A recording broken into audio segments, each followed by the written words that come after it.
আসসালামু আলাইকুম। মারিয়া ঈদের আরও একটি ভ্লগে আপনাদের স্বাগতম। কেমন আছেন সবাই? আশা করি সবাই অনেক ভালো আছেন। আলহামদুলিল্লাহ, আমরাও অনেক ভালো আছি। আজকের এই ভ্লগটি সোমবারের করা। যেহেতু জন্মাষ্টমী ছিল, তো সবার বাসার বন্ধ ছিল। আর আমার আর নাফির একটু সকাল সকাল ঘুম ভেঙে গিয়েছিল। তো ভাবলাম মা ছেলে মিলে হেঁটে আসি। ও মা কিছু দূর যাওয়ার পর নাফি আর হাঁটতে চাচ্ছিল না, কিন্তু বলছিল মা চলো আমরা একটু ঘুরে আসি। তো ভাবলাম ঠিক আছে, যেহেতু বুদ্ধিজীবী কাছাকাছি আছে, তো বুদ্ধিজীবী নিয়ে যাই ওকে। তো আমরা একটা রিক্সা নিয়েছি, রিক্সা নিয়ে বুদ্ধিজীবীর উদ্দেশ্যে রওনা দিলাম। কিন্তু বুদ্ধিজীবীর সামনে গিয়ে মনে হলো ভিতরে তেমন কোনো মানুষ নেই, দুই চারজন ছেলে মানুষ ছাড়া খুব একটা মানে মানুষ নেই। তো আমি আর ঢোকার সাহস করলাম না। নাফিকে বললাম চলো বাবা, এখানে তেমন মানুষ নেই, তো আমরা চলে যাই। তো ও আর বায়না করেনি যাওয়ার জন্য। তো আমরা এরপরে হচ্ছে পাশেই নার্সারি ছিল। আমি একটু নার্সারিতে কাজ ছিল বলতে আমার একটা কাঁচামরিচ গাছ লাগবে। আর সেটা হচ্ছে যে উপর দিকে মুখ করে যে কাঁচামরিচগুলো উঠে আর কি, তো সেই রকম হচ্ছে একটা কাঁচামরিচ গাছ খুঁজতেছিলাম, কিন্তু এখানে পাইনি। তো ভাবলাম ঠিক আছে, এসেই যেহেতু পড়েছি তাহলে হচ্ছে ধনিয়া পাতা আর টমেটোর বীজটা নিয়ে নেই। তো এখানে জিজ্ঞেস করলাম যে ধনিয়া পাতা আর টমেটোর বীজ আছে কি না। নার্সারি দেখতে আমার খুব ভালো লাগে, গাছে ভরা থাকে, আসলে গাছগাছালি টাইপের জিনিসই আমার অনেক ভালো লাগে। তো এই তো একটা টমেটোর বীজ আর একটা হচ্ছে ধনিয়া পাতার বীজ পেয়েছি। তবে এখানে একটু দাম বেশি নিয়েছে, আমার মনে হয় একটু দামাদামি করে কিনা ভালো। আপনারা যেখানেই যান গাছের জন্য আর কি, একটু দামাদামি করে নেবেন। আমার থেকে 30 টাকা করে প্যাকেট রেখেছে। তো এই তো আমি একটা টবে মাটি সহ নিয়ে এসেছি, যেহেতু এটা একটা ট্রে টাইপের কিছুতে লাগাতে হয়, তো সেরকম একটা কিছু কিনে নিয়ে এসেছি। তো এইটা হচ্ছে সেদিন দুপুরবেলা আমি যেহেতু রোজা রেখেছিলাম, তো আমার একটু বাইরে কাজও ছিল। ওই দিন দুপুরবেলা হচ্ছে বের হয়েছিলাম, ভেবেছিলাম আসার সময় ইফতারের জন্য কিছু কিনে নিয়ে নিব, পরে আর সেটা করা হয়নি।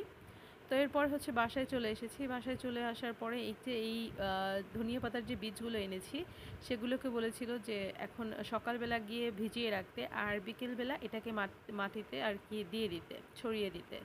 তো আমি সকালবেলা এসে এটাকে ভিজিয়ে রেখেছিলাম, আর এখন হচ্ছে গিয়ে বেলা বাজে 5টা, সাড়ে 5টা। তো আমি ভাবলাম এখন হচ্ছে এগুলোকে বিছিয়ে দেই। তো তেমন কিছু না, পানিগুলোকে একদম ঝরিয়ে জাস্ট হচ্ছে গিয়ে এরকম বিছিয়ে দিয়ে উপরে কিছুটা মাটি আর কি দিয়ে রাখতে বলেছে। সেটা একদম মানে পুঁতে রাখা না, জাস্ট উপর দিয়ে একটুখানি মাটি দিয়ে রাখতে বলেছে। তো আমি তাই করেছি।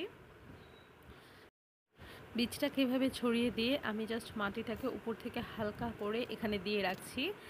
আর অল্প একটু পানিও আমি এখানে ব্যবহার করব, তবে এখন না, সেটা হচ্ছে গিয়ে আমি রাতের বেলা যখন ঘুমাতে যাব তার আগে কিছুটা পানি এখানে দিয়ে রাখবো।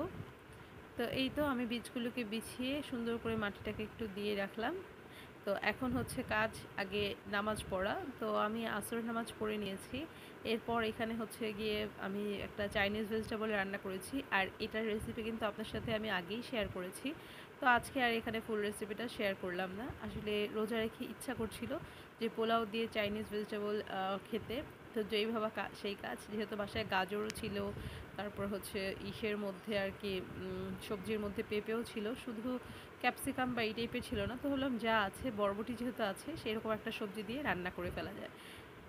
তো পেঁপে কিন্তু এটার মধ্যে মাস্ট, পেঁপে আর গাজর। এরপর চাইলে আপনি ক্যাপসিকাম বা ফুলকপি এই টাইপের জিনিসও ব্যবহার করতে পারবেন। আমি তো এখানে 3টা সবজি ব্যবহার করেছি, অনেকে আরও বেশি সবজিও ব্যবহার করে। তো এই তো আমার এখানে চাইনিজ ভেজিটেবল প্রায় রান্না করা শেষ হয়ে গিয়েছে। আর এই চাইনিজ ভেজিটেবলটা রান্না করতে করতেই আমার মাগরিবের সময় হয়ে গিয়েছে, আমি তেমন কিছুই আর করতে পারিনি। আর সাথে একটু পোলাও করে নিয়েছিলাম, যেহেতু এটা আমার পোলাওর সাথে খেতে খুব ভালো লাগে। তো এই তো ভাবলাম, যেহেতু রান্না করা শেষ, একটু ইফতার নিয়ে আগে বসতে চেয়েছিলাম, তবে আসলে সেভাবে আর বসা হয়নি। তার আমি বসার সাথে সাথেই আজান দিয়ে দিয়েছে, যদিও ইচ্ছা ছিল একটু মোনাজাত করার। তো এই তো আজকের খাবার দাবার, পোলাও ছিল, চাইনিজ ভেজিটেবল, বুট, পেঁয়াজু, আলুর চপ, বেগুনি, আর সাথে ছিল হচ্ছে শসা। আর হ্যাঁ, সাথে হচ্ছে গিয়ে ইয়াও ছিল, ওই যে লেবুর শরবত ছিল। আর এখানে কিন্তু একটা চিকেন কারিও ছিল, এটা দুপুরবেলা বাচ্চাদের জন্য রান্না করা হয়েছিল, বাচ্চা না আসলে সবার জন্যই।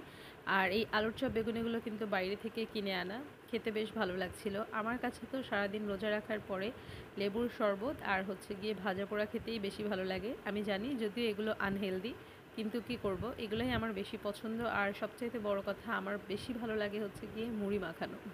আর সারাদিন রোজা রাখার পরে খাবার দাবার শেষ করে নামাজ পড়ে 1 কাপ চা খেয়েছিলাম, যেটা আর ভিডিও ক্লিপ করা হয়নি।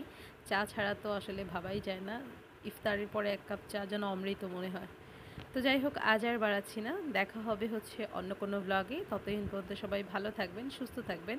আর হ্যাঁ, আমাদের জন্য দোয়া করবেন। আর যদি সম্ভব হয় আমার চ্যানেলটি সাবস্ক্রাইব করে দিবেন। ভালো থাকুন সবাই। আল্লাহ হাফেজ। আসসালামু আলাইকুম।